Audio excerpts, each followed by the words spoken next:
Terry is an advanced human being who works masterfully on several levels simultaneously. I remember one time explaining the problems I was facing in several rooms at my home all in one sitting.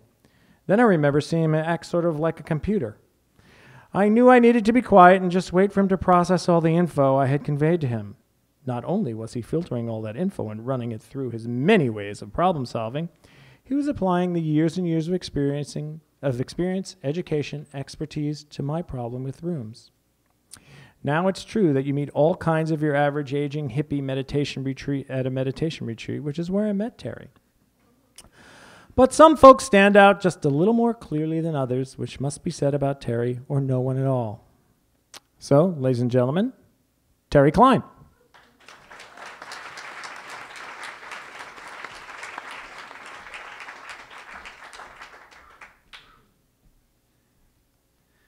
So I got to say, I've been giving talks and workshops for years, but never have I done 640. So it's going to be a journey, but I recommend you doing it. It's an extremely powerful thing to do.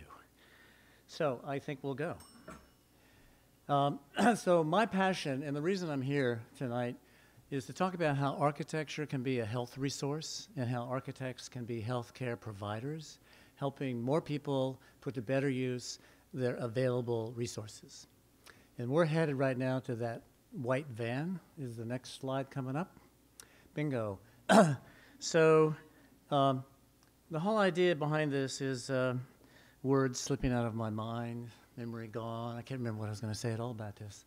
But something about the fact that the challenge is, my challenge tonight for all designers of the built environment is to think about becoming a space therapy consultant, which is a way of moving beyond and helping everybody create spaces that better support their health and well-being. And of the 5 things required for architecture to be a health resource, the physical protection and shelter, psychological, social, spiritual well-being, and global health, it's those 3 middle ones that are available to everybody.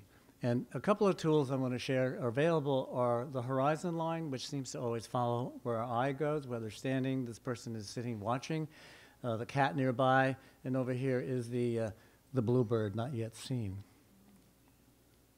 Another tool we have is space, the same space that makes that cup usable, the space that, that is about who we are, the space that allows for this event to happen tonight. It's the space that is more important than the actual physical environment itself.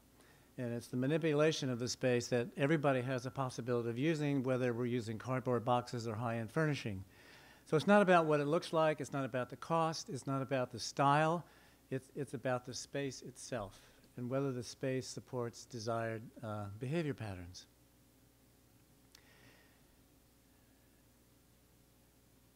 Silence is okay too, I think. So, space, the last frontier. So again, it's about the quality of the space that's really critical, and it's how we put it to use, and we are extremely sensitive to space. And when it's not in support of who we are and what we're trying to accomplish, we feel the difference. So this gentleman right here, like all of us, is made of particles that make cells, that make organs, that make bodies in relationship with other bodies. And it's how we take and telescope that cellular nature of who we are into the built environment that makes for spaces that truly feel right.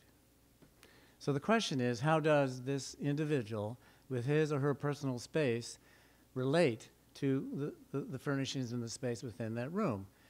One for sitting, work, and you'll wonder what all these slides are. That's about horizon line art, which I'm going to present in a moment, another tool that we have.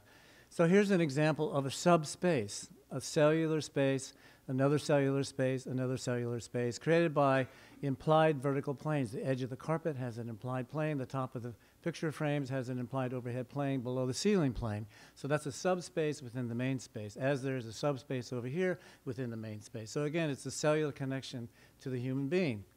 Again, dining room space. The top of the picture frames are aligned with the bottom of the fixture, which happens to be at the arm reach when sitting, which is about 5 feet above the floor.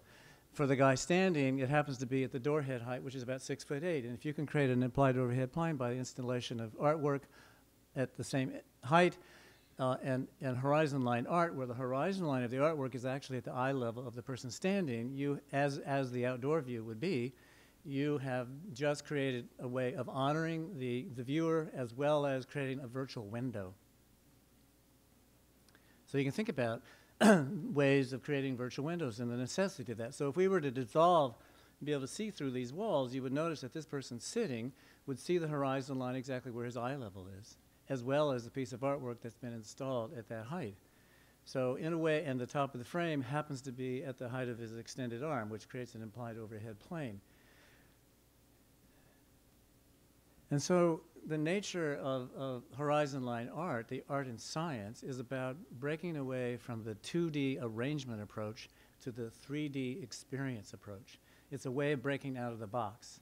It's a way of relating in a different way to artwork. It's a way of creating and hanging artwork in a way that honors us and provides virtual windows. Even for this couch potato here, that piece of artwork is hung quite low, lower than most would want to hang a piece of artwork. But when you do it, it feels right. You could do it in your bedroom. You could do it in your child's bedroom. It's a way of honoring. It's a way of honoring the soul, and it's felt. And one thing that I experienced today was my hippocampus was going crazy, driving all over Portland memories.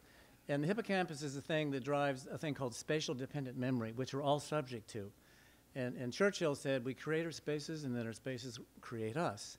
And so when we go home, all of us are going to be subject to the spaces that we live and work in. It's going to activate spatial dependent memory, and we're going to tend to follow the dictates of the memory patterns. And hence, we are habituated to the spaces that we live and we work in. We become inhabit ants, if you will. And the question is how to break free. Now, here's what can happen. Unfortunately, this is not the after image and the before image.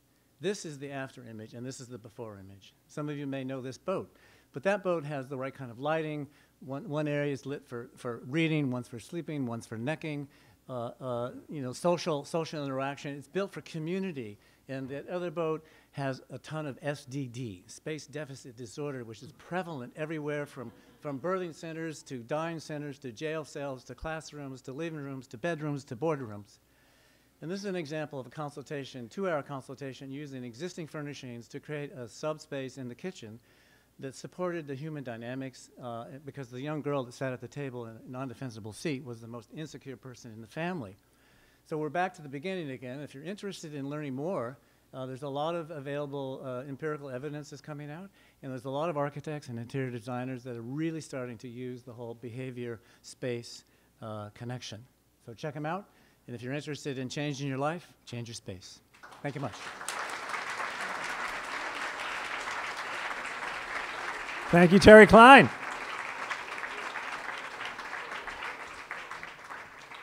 Didn't even know I had a hippocampus.